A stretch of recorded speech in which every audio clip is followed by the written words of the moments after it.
আসসালামু আলাইকুম।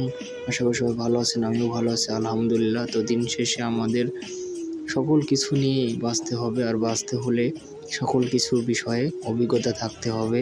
কারণ মানুষ এখন বর্তমানে অভিজ্ঞতাকে বেশি প্রাধান্য দিচ্ছে। যদি আপনার অভিজ্ঞতা না থাকে তাহলে আপনার কোনো মূল্য নাই। কারণ একটা রাজমিস্ত্রি দেখেন আর একটা ইঞ্জিনিয়ার দেখেন।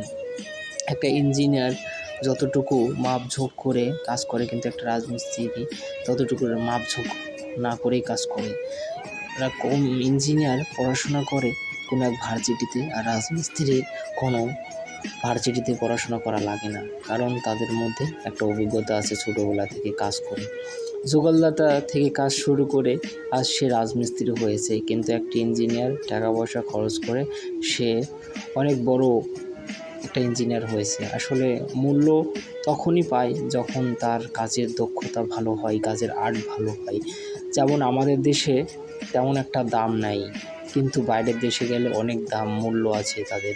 তবে প্রত্যেকটা পেশাকে আমরা সমান ও সম্মান দিয়ে কথা বলবো, কারণ সবাই অনেকে মাইন্ড করতে পারবেন। তো সরি, আসসালামু আলাইকুম।